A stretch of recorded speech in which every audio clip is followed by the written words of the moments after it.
प्रिय विद्यार्थियों, हम लोग इस वीडियो के अंदर क्लास 10th का मंथली एग्जामिनेशन जो जून 2024 के अंदर हुआ, इसमें सोशल साइंस सब्जेक्ट जो कंपलसरी सब्जेक्ट है, इसमें जितने भी ऑब्जेक्टिव क्वेश्चन पूछे गए थे उनको पूरे डिटेल के साथ हम लोग पढ़ने का प्रयास करते हैं। हमें उम्मीद है कि ये वीडियो आप लोगों को आने वाले दिनों में जब आप लोग एग्जामिनेशन में बैठिएगा तो उपयोगी साबित हो सकता है।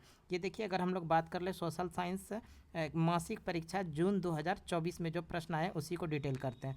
समय की बात करें तो 1 घंटा 30 मिनट टोटल समय है। विषय कोड 111 है और इस तरह से ये ऑब्जेक्टिव क्वेश्चन 1 से लेके 30 तक ऑब्जेक्टिव क्वेश्चन है, जिसमें से कि 24 प्रश्नों का उत्तर देना है। 30 में से 24 प्रश्नों का उत्तर देना है। फुल मार्क्स की बात करें तो टोटल मार्क्स है 50। तो शुरू कर रहे हैं, अंत तक बने रहिएगा। देखिए, पहला ही सवाल है, क्रीमिया युद्ध में किसकी पराजय हुई थी। तो सबसे पहले जान लेते हैं क्रीमिया युद्ध के बारे में। क्रीमिया युद्ध की बात करें तो क्रीमिया युद्ध जो जुलाई 1853 ईस्वी में शुरू हुआ था, जो सितंबर 1858 ईस्वी तक चला और पेरिस की संधि हुई, और इस पेरिस की संधि के द्वारा क्रीमिया युद्ध समाप्त हुआ। क्रीमिया युद्ध में जो हार हुई थी, ये रूस की हार हुई थी। रूस देखिए ऑप्शन नंबर बी में है, option number B is the correct answer. Next सवाल है क्वेश्चन नंबर 2, वोल्शेविक क्रांति किस नाम से जानी जाती है। वोल्शेविक क्रांति का एक और नाम है जो अक्टूबर की क्रांति के नाम से जानते हैं। अक्टूबर की क्रांति देखिए ऑप्शन नंबर सी में है, option number C is the correct answer. Next सवाल है क्वेश्चन नंबर 3। क्वेश्चन नंबर 3 में सोवियत संघ का विघटन कब हुआ था। सोवियत संघ का जो विघटन हुआ था वो 1991 ईस्वी में हुआ था। 1991 देखिए ऑप्शन नंबर सी में है। इस तरह से इस सवाल का जो सही आंसर हो जाएगा ऑप्शन नंबर सी। नेक्स्ट सवाल है 1917 की रूसी क्रांति के समय जार का शासक कौन था। यानी 1917 में जो रूस की क्रांति हुई, इस समय जार कौन था। तो इस समय जो जार था वो जार निकोलस द्वितीय था, जो ऑप्शन नंबर बी में है, option number B is the correct answer. Next सवाल है, लेनिन का उत्तराधिकारी कौन बना। लेनिन का उत्तराधिकारी जो बना था वो ट्रॉट्स्की बना था। ट्रॉट्स्की ऑप्शन नंबर बी में है, option number B is the correct answer. Next सवाल क्वेश्चन नंबर 6 में है, ब्रेस्ट लिटोवस्क की संधि किन दो देशों के बीच हुई थी। ब्रेस्ट लिटोवस्क की संधि जो हुआ था ये 3 मार्च 1918 ईस्वी को हुआ था, और ब्रेस्ट लिटोवस्क की संधि हुआ था रूस और जर्मनी के बीच में। रूस और जर्मनी ऑप्शन नंबर ए में है, option number A is the correct answer. Next सवाल क्वेश्चन नंबर 7 है। देखिए क्वेश्चन नंबर 7 में है, रूस में जार का अर्थ क्या होता है। रूस में जो जार होता है उसका अर्थ क्या होता है। तो रूस के सम्राट को ही जार कहा जाता था। रूस का सम्राट को क्या कहा जाता था, जार। तो इस तरह से देखिए रूस का सम्राट ऑप्शन नंबर डी में है, option number D is the correct answer. Next सवाल है क्वेश्चन नंबर 8। क्वेश्चन नंबर 8 में है, निम्नलिखित में से किस देश में संघात्मक शासन व्यवस्था है। निम्नलिखित में से किस देश में संघात्मक शासन व्यवस्था है। ऑप्शन नंबर ए में है संयुक्त राज्य अमेरिका, यहाँ भी है संघात्मक शासन व्यवस्था। स्विट्जरलैंड यहाँ भी है, ऑस्ट्रेलिया यहाँ भी है। तो इस तरह से इसमें हो जाएगा इनमें से सभी, जो ऑप्शन नंबर डी में है, option number D is the correct answer. Next सवाल क्वेश्चन नंबर 9 में है, बिहार में सर्वप्रथम किस नगर निगम की स्थापना हुई थी। बिहार में सर्वप्रथम नगर निगम की स्थापना पटना में हुआ था, और ये कब हुआ था ये भी याद रख लेंगे, 1952 ईस्वी में बिहार में सर्वप्रथम नगर निगम की स्थापना पटना में हुआ था।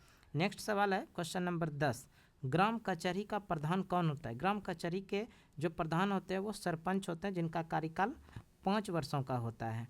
तो सरपंच ऑप्शन नंबर सी में है, option number C is the C correct answer. Next सवाल 11 नंबर है, निम्नलिखित में से कौन केंद्र शासित प्रदेश है। ऑप्शन नंबर ए में है दिल्ली। दिल्ली तो एक केंद्र शासित प्रदेश है, बाकी बिहार, मध्य प्रदेश, ओडिशा ये तीनों एक राज्य है, जबकि दिल्ली जो है एक केंद्र शासित प्रदेश है, यानी यूनियन टेरिटरी है। इस तरह से option number A is the correct answer.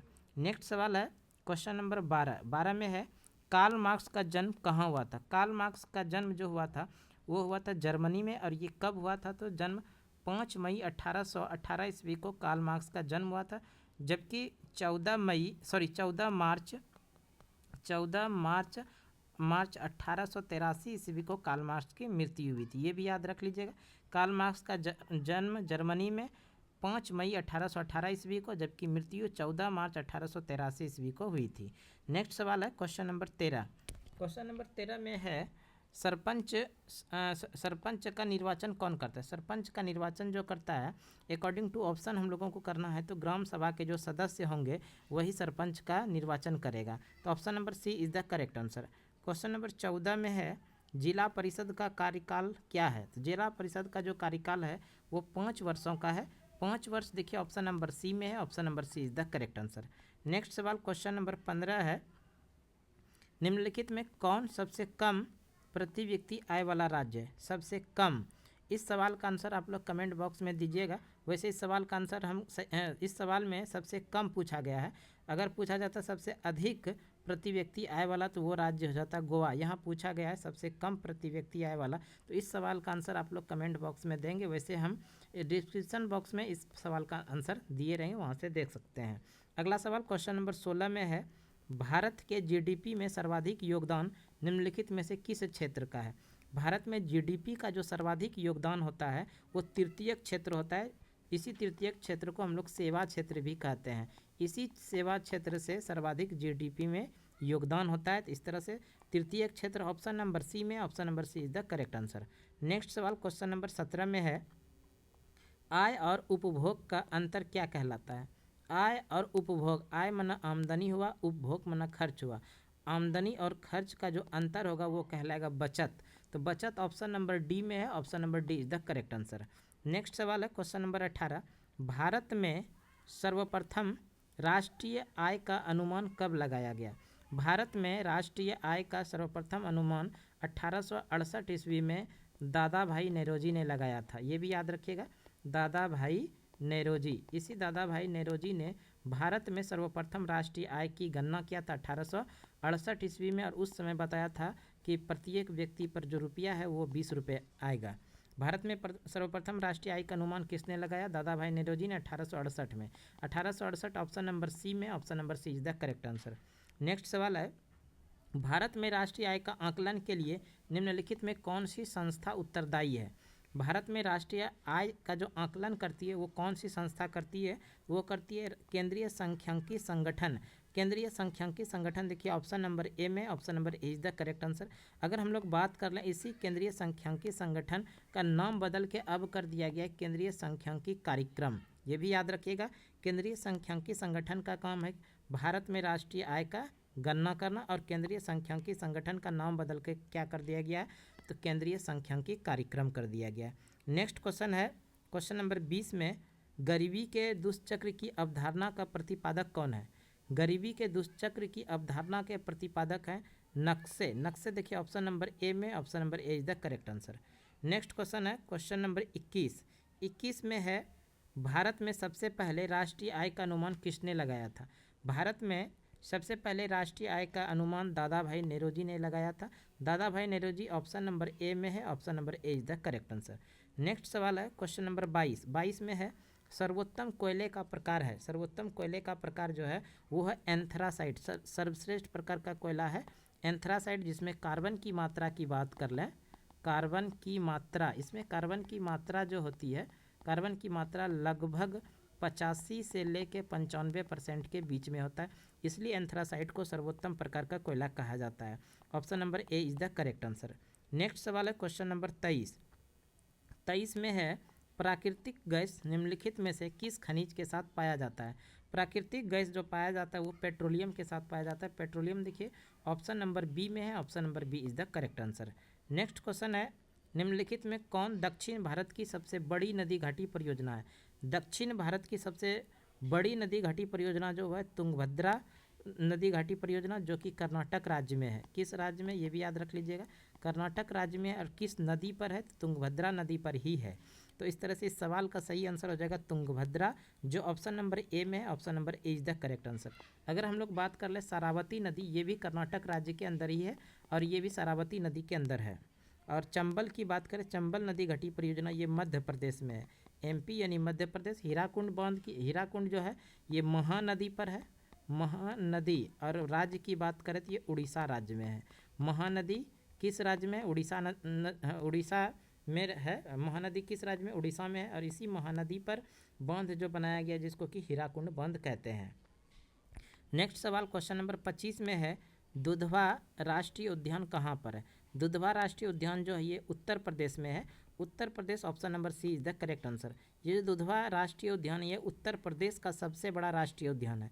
ये भी याद रख लीजिएगा, उत्तर प्रदेश का सबसे बड़ा राष्ट्रीय उद्यान कौन सा है? दुधवा राष्ट्रीय उद्यान, जो उत्तर प्रदेश के अंदर है। उत्तर प्रदेश देखिए ऑप्शन नंबर सी में है, option number C is the correct answer. Next सवाल क्वेश्चन नंबर 26। 26 में है एल्यूमिनियम बनाने के लिए किस खनिज की आवश्यकता होती है। एल्यूमिनियम बनाने के लिए बॉक्साइड की आवश्यकता होती है। बॉक्साइड देखिए ऑप्शन नंबर डी में है। Option number D is the correct answer. Next सवाल क्वेश्चन नंबर 27 में है प्राकृतिक संसाधनों के संरक्षण हेतु 1968 में कौन सा कन्वेंशन हुआ था। प्राकृतिक संसाधन के लिए 1968 में कौन सा कन्वेंशन हुआ था। इस कन्वेंशन को कहते हैं अफ्रीकन कन्वेंशन। अफ्रीकन कन्वेंशन देखिए ऑप्शन नंबर ए में है। Option number A is the correct answer. Next सवाल क्वेश्चन नंबर 28 में है हीराकुंड परियोजना किस राज्य में स्थित है। हीराकुंड परियोजना जो है उड़ीसा राज्य में स्थित। उड़ीसा देखिए ऑप्शन नंबर डी में है। तो इस तरह से इस सवाल का सही आंसर हो जाएगा ऑप्शन नंबर डी। नेक्स्ट सवाल 29 नंबर है निम्न में से कौन भारत का राष्ट्रीय पक्षी है। भारत का राष्ट्रीय पक्षी जो है वो मोर है। मोर यानी पिकॉक, जो ऑप्शन नंबर सी में है। Option number C is the correct answer. Next question number 30 में है टेक्सोल का उपयोग निम्नलिखित में किस में होता है। टेक्सोल का जो उपयोग होता है वो मुख्य रूप से कैंसर में होता है। कैंसर देखिए ऑप्शन नंबर सी में। Option number C is the correct answer. इस तरह से आज हम लोगों ने जून 2024 में जो मंथली एग्जामिनेशन का क्वेश्चन था सोशल साइंस का क्लास 10th के लिए, उसको हम लोग पूरे डिटेल के साथ पढ़ने का कोशिश किया इस वीडियो में। हमें उम्मीद है कि ये वीडियो आप लोगों के लिए ज़रूर उपयोगी साबित होगा आने वाले दिनों में जब एग्जामिनेशन आपका होने वाला है। तो इस तरह का वीडियो रेगुलर पाने के लिए हमारे यूट्यूब चैनल सुमन क्लासेस पे लगातार आप जुड़े रहिएगा। इसी चैनल पर हम आप लोगों को चैप्टर वाइज भी ऑब्जेक्टिव क्वेश्चन कराएंगे, साथ में सब्जेक्टिव भी कराने का प्रयास करेंगे। इसके साथ में आपको ज़रूरत क्या है वो भी कमेंट बॉक्स में ज़रूर लिखिए, उस ज़रूरत को पूरा कराने का कोशिश करेंगे। तो आज के वीडियो के लिए इतना ही। अगले वीडियो में फिर से मिलते हैं, तब तक के लिए धन्यवाद। जय हिंद।